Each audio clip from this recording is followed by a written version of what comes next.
Hey guys, so today we're going to be installing a Stage 2.5 Precision Raceworks low pressure fuel pump in a 2008 BMW 335i Coupe.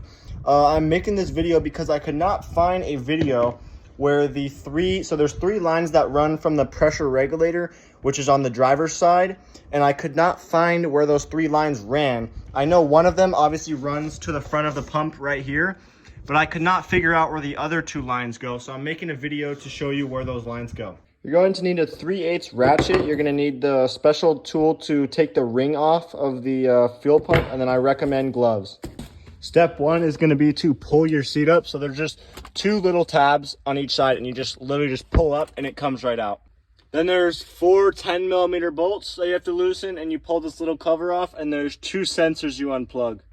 All right, so you first have to pull off this connector on the driver's side, and then there's two hoses on the passenger side. Then you're gonna crank the car until it's gonna start and it's gonna die out. Then you're gonna wanna start again until it doesn't start.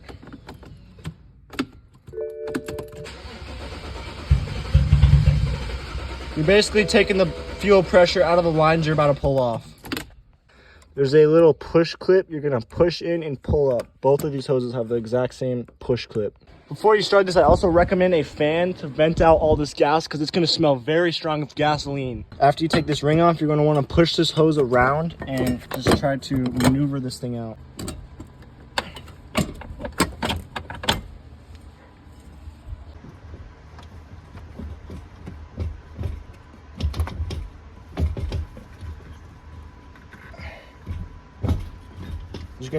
There's supposed to be a push clip here, but I have a zip tie, and then there is two connectors, one for the fuel level sensor and then the actual pump.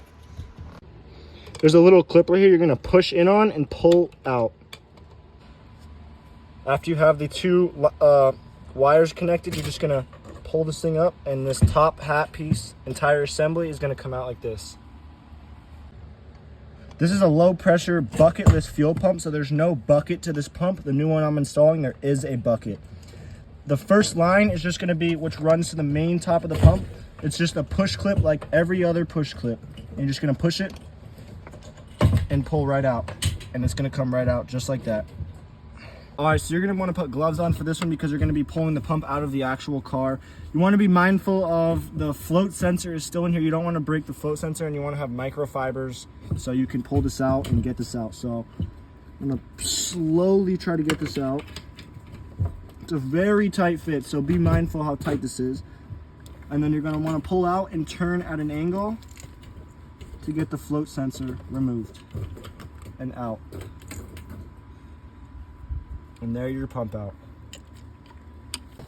So this thing, I cut that zip tie off and I ordered a replacement clip. This is what it's supposed to look like. All right, so you're gonna wanna put this in at an angle, exactly like how you took it out, and then just lower it completely in, down in there. There's gonna be lines in your way. Every line is gonna be in the way. And now your bucket is in the actual car. The one with the push clip you're gonna put onto the actual pump, the very top of the pump. I don't know how yours will look, but this is how mine looks. You're gonna push it on and it's gonna click.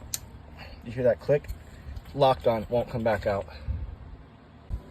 One of these is a vent line. I'm not sure what the other one is. I could not figure out what it is. And there's these two clips right here. I'll try to point with a screwdriver where these go. Right here. And right here, I'll show you after it's installed. That's them installed, and they're clipped in around with this thing where you can't pull it out. There's an O-ring you're supposed to pull off. I already replaced mine when I did my pressure regulator, but I'm just gonna replace it again just to be safe. This black line is actually supposed to go on the outside. It's like it just crosses these over and it just doesn't look right and feel right. So I just put the black one on the outside and then the clear one on the inside, and then obviously the main one right into the pump. Then you're gonna wanna line these two things up with the two holes right here and drop this down and put it on the assembly. It's to get in at first. Once you get in, you'll get it. You're gonna wanna clip these back in. This is the red and the brown is for your actual pump, and then either the blue or the other wires are for your fuel float sensor. There's this little like clip thing. That's where you're going to want to push this thing up. It is going to be an absolute nightmare to get on, but you're going to want to push that on. And then you're going to want to either zip tie it or put your new clip on. And unfortunately, my new clip did not work. 2 sensors are connected and this line is on. I do not recommend doing this at all. This is a terrible idea. I just do not have the clip and I need the car to run. There's this little like part that comes out of the pump compared to all of it's circular, and there's this little part that comes out, and then there's this little tab you'll see right there, and this sets in exactly perfectly so it lines up perfect. All right, so I recommend 2 people for this. One to push down on this because it is spring loaded, or you can do it by yourself. It is just very, very difficult. And you're gonna wanna, this line is just gonna be in the way. This ring is just an absolute pain to get on. But then you're gonna wanna tighten that ring down as tight as you can go, and then use your tool that you have and get it as tight as possible so you don't have any odor of gas. This one clips on, you'll hear it clip. Same thing with this one, you'll hear it clip. And there you go. Put these 2 connectors back on, and then put the top cover back on, and put the 4 10mm bolts back in. After you install the 4 10mm bolts, you're gonna wanna put your seat back into place. Seat belt, you wanna put in the crack, get this thing behind there, push down, and seat's back installed. Same process on the regulator side. Put those 4 10mm nuts back in and put that cover back on, and then the seat back on. And it's all back together. And it's idling.